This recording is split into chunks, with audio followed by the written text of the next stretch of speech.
Армысыз құрметті көрермен, сіздермен бірге Қазақ Ньюс осапта жаңалығын ұсынамыз. 6 ақпан күні Түркия мен оған көршілес бірқатар мемлекетте 7,8 балдық жер сілкінісі болып, қазіргі таңда Түркия мен Сирияда 20 мыңнан астам адам көз жұмды.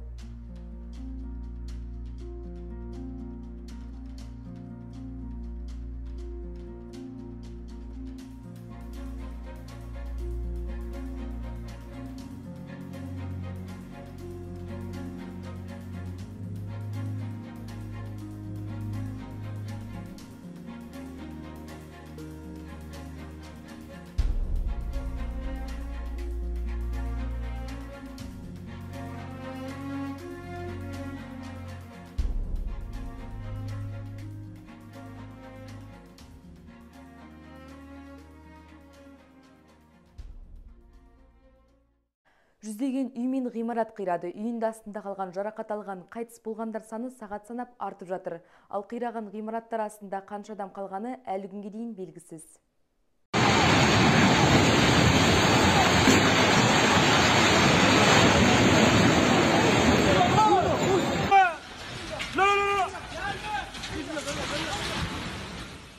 Зілзаладан кейін Түркия тұрғындары басылымға жер сілкінісі туралы айтып берді. Сонымен қатар желіде жер сілкінісінің суреттері жарияланды.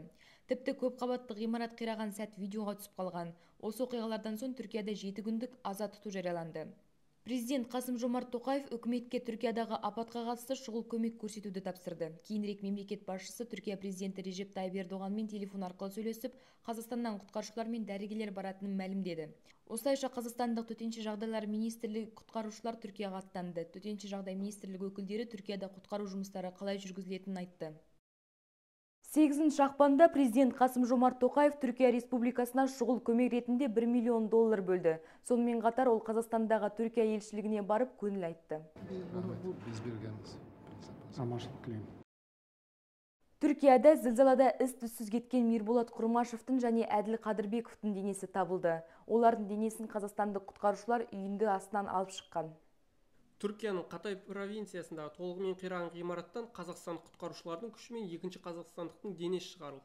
Үйінді жағдайындағы қозғалыс кезінде іздестіру барысында құтқарушылар алдын ала белгіленген іздестіру орнына жету үшін барынша жедел түрде арнайы ойық жасады. Құтқарушылар кішкентай бос орындар арқылы ойықтың ішіне кірді. Бұл ретте құтқарушылар құрылымдық элементтер қайта құламас үшін тосқауылда кішкентай саңылау жасауға тырысты. Үйіндіде қауіпті учаскелерді бекітті, үйінді бөлшектерін көтеріп жылжытты, деп хабарлады төтенше жағдайлар министрлігі. Бұған дейін Астана Хаб технопаркінің халықаралық агенті Мирболат Құрмашев зілзала кезінде Түркияның Хатай қаласында болған. Жер сілкінісінен кейін онымен байланыс үзілген. Кейін Мирус Құрмашевтың тағы 3 әріптесі байланысқа шықпай қалды. Оның екеуі қазақстандық және бірі Түркия азаматы. Соның ішінде Сабина Мамадиярова аман табылды. Ал 9 ақпан күні Әділ Қадырбековтың денесі үйінді астынан шығарылды. 3 адам Құбылай Кескен, Түркия азаматы да мерт болған. Сирияда алапат-апат көп жылдық азамат соғысымен қатар келді. Атыс шабыстан әбден зардап шеккен көптеген ғимарат жер сілкінісінен кейін жермен жексен болып тұрғындарды басып қалды. Түркияның оңтүстігінде Сириядан қашқан көптеген босқын тұрып келді. Олар көбінесе асқысы салынған немесе тозығы жеткен ғимараттарда өмір сүріп жатқан. Газиантеп сияқты жерлерде миллиондаған сириялық босқындар тұрды. Жұт жеті ағайынды деген дәл осы сириялықтарға дөп келіп тұр. Соғыс одан қалса аштық, тырысқақ сынды сан түрлі аурудан соң жер сілкінісінен халық ауыр зардап шегіп, тағы да қырылып қалды. Бір апат екіншісіне ұласты, деді британдық шекарасы дәрігерлер тобының атқарушы директоры Натали Робертс. Апаттарды жою бойынша сарапшы профессор Люси Истхоп BBC-ге берген сұхбатында зардап шеккендерге көмектескісі келетін адамдарға заттай емес, ақшалай жіберуге кеңес берді. Осы сәттегі ең маңызды және пайдалы нәрсе ақша. Бар күшімен көмектесуге тырысатын үкіметтік емес қайырымдылық үкіметтік ұйымдар бар. Оларға тек қазір ғана емес, алдағы жылдарға да қажетті нәрсе ақша, деді ол. Сириядағы саяси жағдайды ескере отырып, Біріккен ұлттар ұйымының гуманитарлық көмек жөніндегі бұрынғы үйлестірушісі Ян Эгаланд Сириядағы саяси қақтығыс тараптарына Башар Асад режимінен немесе оппозицияға да ақша аудармауға кеңес берді. Сондай-ақ 8 ақпанда Сирияның жергілікті өзін-өзі басқару және қоршаған ортаны қорғау министрі Хусейн Махлюф Сирияға көмек көрсеткен мемлекеттерге алғысын білдірді. Ол сондай-ақ Дамаскта апаттың салдарын жою үшін техника жетіспейтінін айтты.